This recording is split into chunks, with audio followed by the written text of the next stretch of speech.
up, guys? What's up, gang?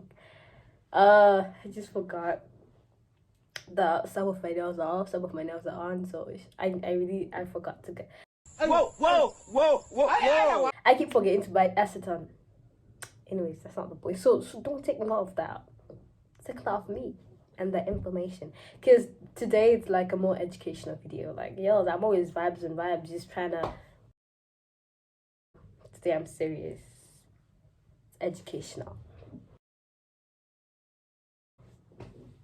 Because like a lot of people have been asking me like, how did you like apply, how did you get there, etc. So I just feel like it's best if I just make a video, so let's get on it. So basically I wrote my A-levels in 2020, got my results in 2021 in January, and then from then I just had to like decide where I had to go. I'm not gonna lie and tell you guys I had everything planned. I knew where I wanted to go and everything. I was like the worst with that. I didn't even know where I wanted to go. I didn't even know the school. Better yet, I didn't even know the country. Like, I was like, I'm done with exams. I just want to chill. But that's not going to be the case for you guys. Like, I just feel like if you just get it over and done with, it's good. Like, as soon as you got your results, this especially for like A-levels, because like, a lot of A-levels have gotten their results. So, like, that's good. Just apply, get, everything in order, and then you can have fun. Like, just do it and then you get over and done with it. Now you can have fun, you can go out with your friends and stuff, knowing that you've already like done your stuff, applied, and then you got your place. So that's my advice to you. So basically, first things first, you can apply using UCAS. So basically what happens with UCAS is that like you have a choice of applying to like 5 different unis in the United Kingdom. I'm talking about the United Kingdom. Oh, I forgot to mention that. That's the first thing I was supposed to mention. I'm talking about the United Kingdom, not Canada, not Australia, not SA. Nah, I'm talking about the United Kingdom. So if you want to study in the UK, specifically Nottingham Trent University, then this is the right video for you, basically. So yeah, you need to apply using UCAS to like it gives you like an option like 5 different universities in the UK. You can't just be like, I want to go to Trent, or like I want to go to Uni of Trent, Uni of Nottingham, or like I want to go learn in Bristol or Oxford, like, and then you just be like, that's just it, I'm just gonna apply to Oxford and that's just it. You don't know what can happen. So I think using UCAS is the best thing you could do, because you get to like apply to 5 different universities, and then like you've got a variety of like stuff a variety of like universities, and then you can end up going to like Bristol or Trent, rather than like you just apply to like one university and then you end up not getting the chance to learn there. You get what I mean? Like, it would just be a waste, and you'd be so heartbroken if you don't get in. So yeah, use UCAS, and then there's another option of like applying directly to the university. That's what I did. I applied directly to De Montfort, and then for Nottingham Trent University, I use an agent. So I didn't use UCAS, but I just feel like it's like a better alternative, because you have like more options. I literally just had 2 options, and if it was not gonna work out, I was just gonna be, in hot soup. Is that hot soup? Yeah, that.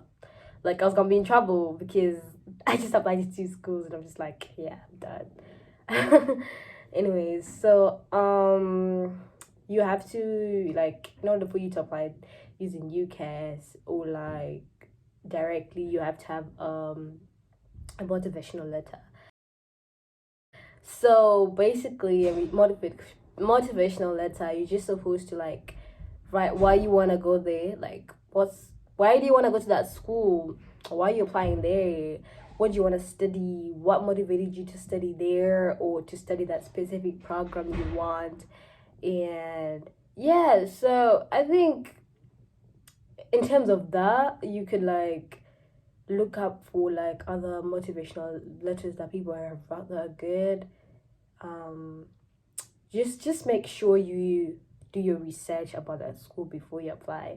It's like, I remember before I wrote my motivational letter, I was looking into other YouTubers. I'm forgetting her name. This is bad. So the YouTuber, she lives at Oxford, and I remember she was saying that in order for her to get into she got into Oxford and then Harvard, forgot the other one. But then yeah, she was just basically trying to say that you need to have your research. You need to have done your research about the school, because that just makes you a better option, because you know what you want. So like, I kind of did that as well. Like, praise the school a little bit, or like tell them that I would like to study law because one of your lecturers is a very good lawyer, or something like that. You get what I mean? Like, just do something like that. Like, that's what I did. It actually is good for you, because you get to like, they'll be like, oh yeah, you actually know like the other lectures. Just don't overdo it, but then just a little bit. And then yeah, just do your research basically, and then make sure your English and grammar is good. So before you just submit your stuff, just be like, let me just do it. Just, oh yeah, that goes on to my next option. Like, you should have an agent. I know you guys will be like, oh my god, an agent is like expensive. Like, I mean, that $100 you're spending on an agent, he or she's gonna do wonders for you, to be honest. Because like, I used an agent, yeah, and then she helped me from like February. Yeah, that's when I started using an agent. I think February. Imagine, from like February to like September, I was still using, like, my $100 was still valid. Imagine. She probably used that money long back, but I still was like bugging her phone. I'm like, what's going on with the application? Like, what's happening? I haven't received any email from the uni, like. So basically what I'm trying to say is that an agent is like, it's like an investment that's worth it, if you get what I mean. Like, it's a worthwhile investment, guys. So basically, like, an agent, like, this is what I did with my motivational letter. After I wrote my motivational letter, I sent it to her, and then she was like, yeah, you did good in terms of this and that, but you need to, like, do this and that. Do you get what I mean? Like, she was just correcting me in terms of grammar, spelling, or whatever I wrote. So that's good, because she already has done this to, like, a lot of people. So if you guys want an agent and recommendations, just like, yeah, hit me up. Ooh, just put the link below, and I'll just attach it, the info, contact details. Anyways, I'll say about the agent, and then yeah, that's it. Then the third one, what was I talking about? Okay, so basically, after you get a place, let's say you got a place using UCAS, or directly, let's say you apply directly to the university, whichever method you used, you then, like, you get a statement. You get a statement from the school. It's usually an unconditional statement. That's the one I got. I got an unconditional statement, an unconditional offer letter. Sorry, not unconditional, conditional. I don't know what my head said. I got a conditional offer letter. So basically, I had to pay like £3,000 to make it unconditional, and yeah, that's what I had to do. So yeah, basically, when you get the conditional offer letter, that's good. You celebrate, yeah, I got it. But then after that, you just know that it's not getting a bit like hot, because I have to wait for the visa, and that's the hard part about it. Like, that's the hardest part. Because, like, if you don't get the visa, you're not gonna go there, and then everything you've literally worked for is just useless. You get what I mean?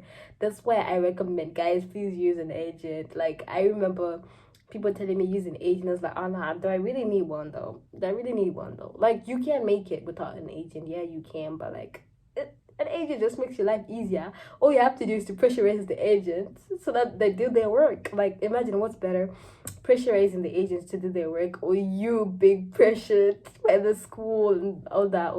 So, anyways, so yeah, I just have an agent. Yeah.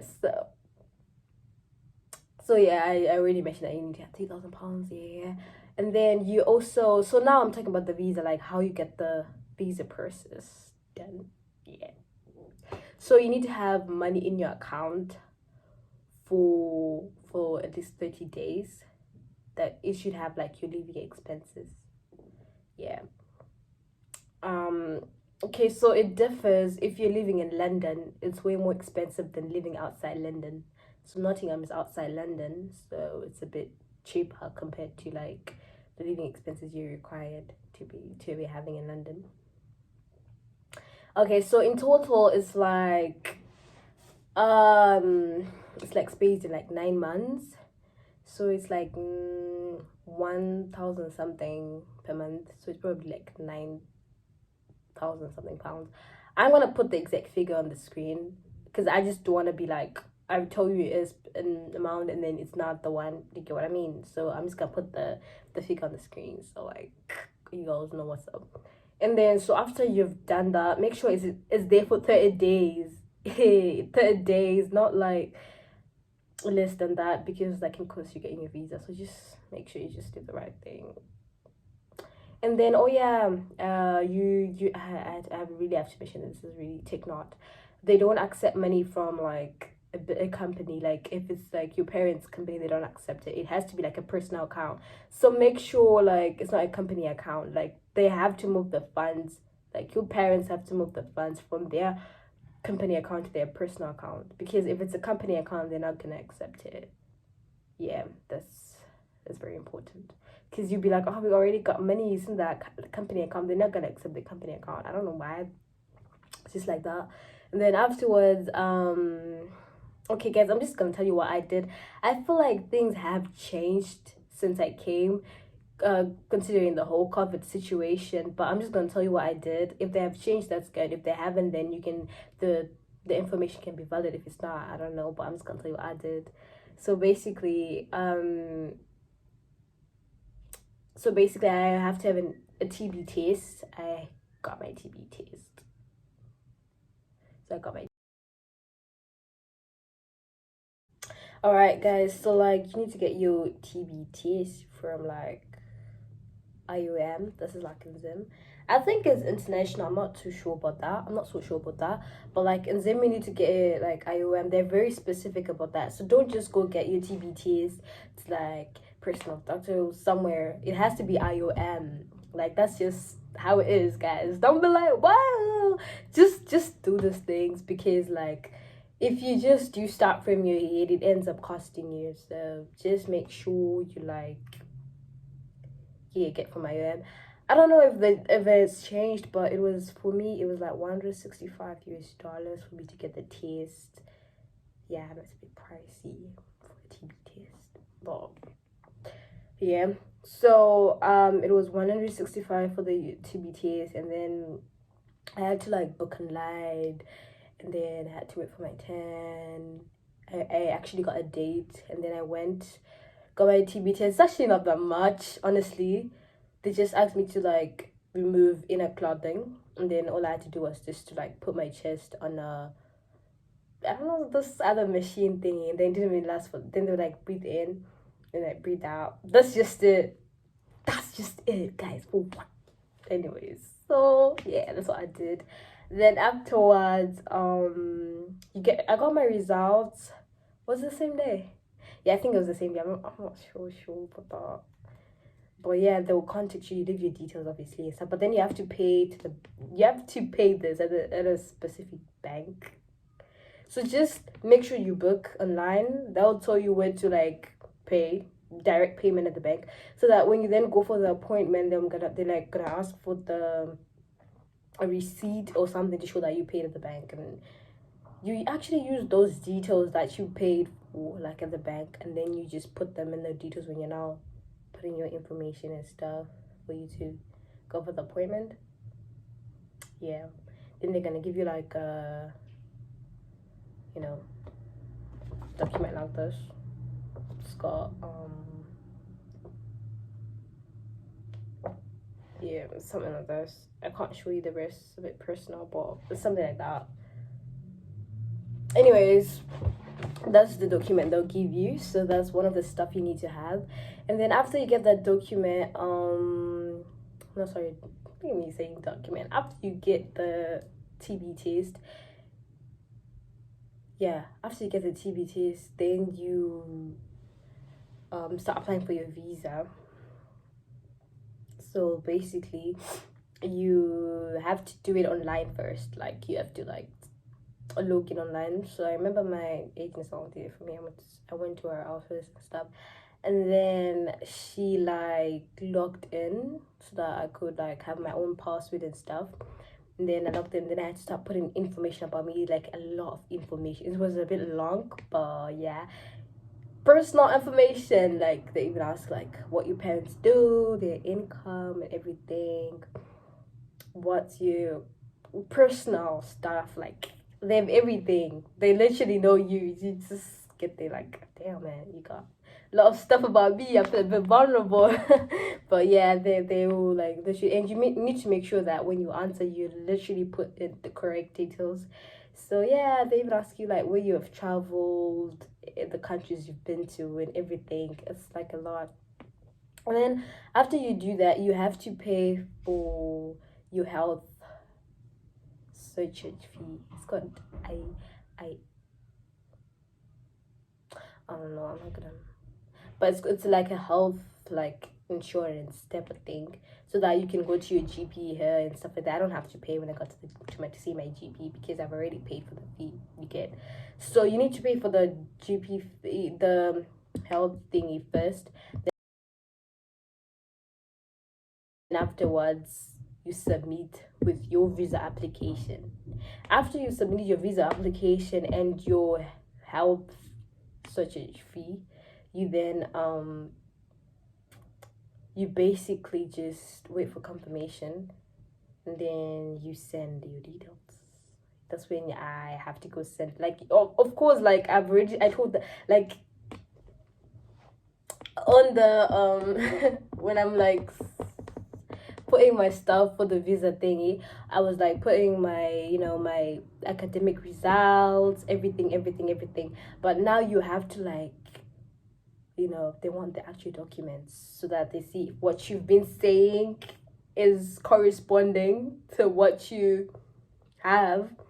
So there's like two types. Either you go with your stuff and then they get scanned, and then they go to the thingy, they scan them for you, or you scan them by yourself and then it's okay. I didn't want to take the risk and scan by myself because I was scared. Like I just didn't want to get anything wrong. So I just went there, and then they scanned the documents for me, and then they send them. So now that's the thing. It's the waiting process. 3 weeks, guys. I could not. Like the first week I was okay. I'm just like, they were like 3 weeks, but it took 4 weeks. I got my visa the fourth week. The first week it's okay. Like yo, why? You're like it's fine. Second week it's okay. That week it started burning because like you know we're approaching, because I thought it was third. I'm not getting anything. I'm not getting any message. I'm not getting anything. I'm just like, oh my word, what's going on? And then the fourth week, that's when they were like, come and collect your passport, because you leave your passport, and then that's where they put your visa. So it's either your visa's gonna be in your passport or it's not gonna be there. You get what I mean?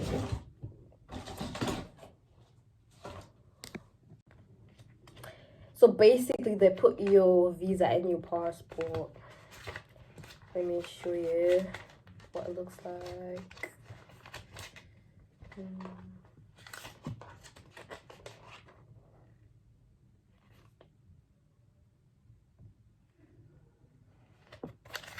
Just personal, but it kind of looks like this. You see? Yeah, that's what it looks like.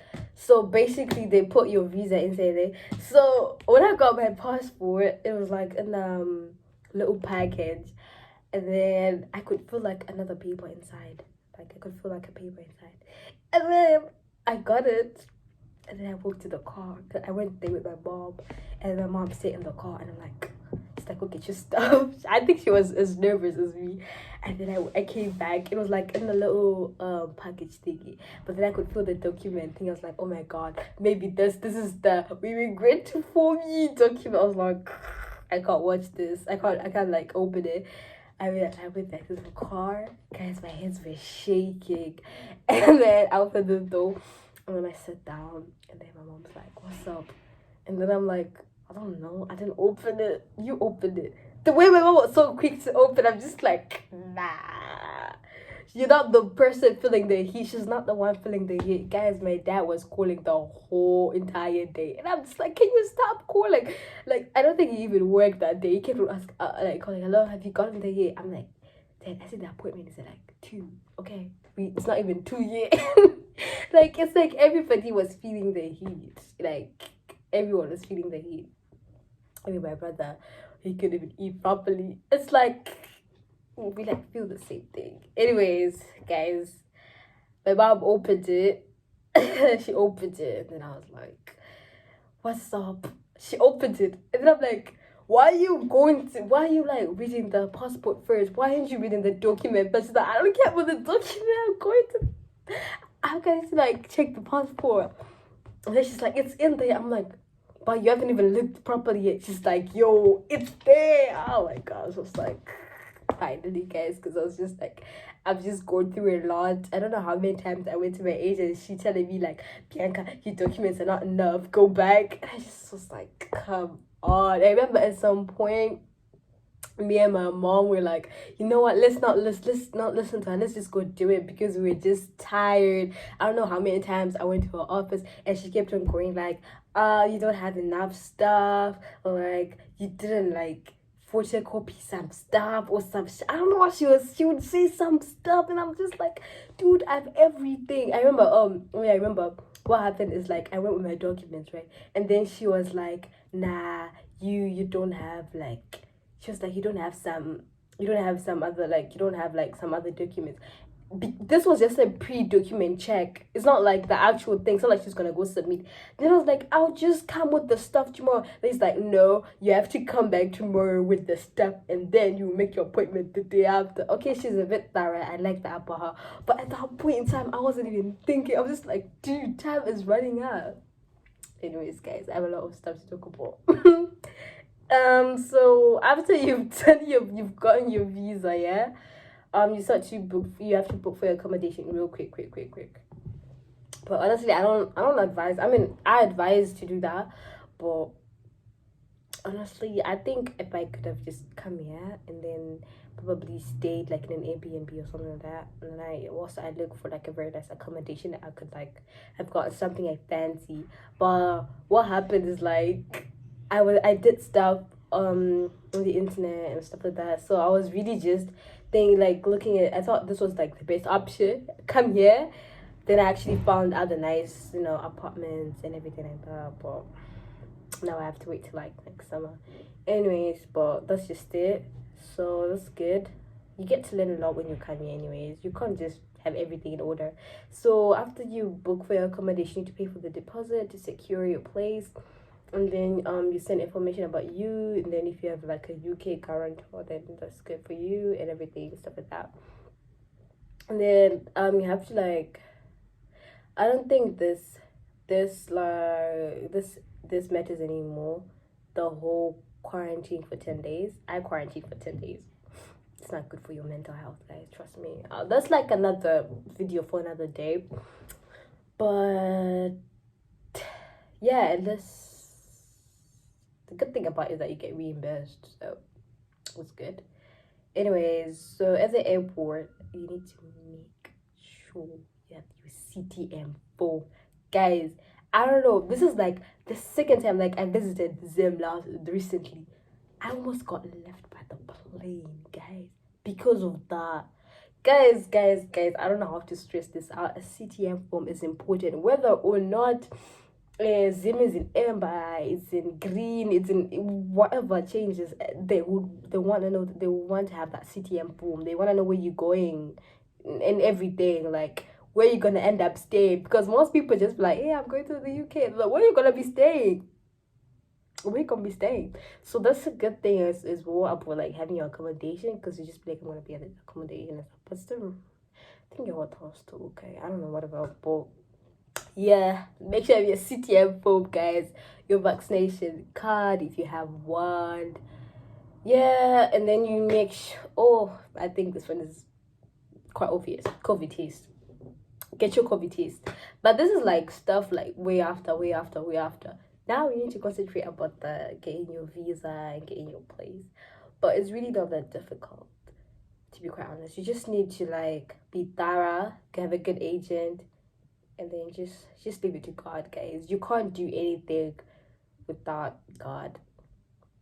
He's just been with me through everything, and he can be with you through everything. Just put God first, and then everything else will just follow. Because if you be like, I'm gonna do this by myself, do it by yourself.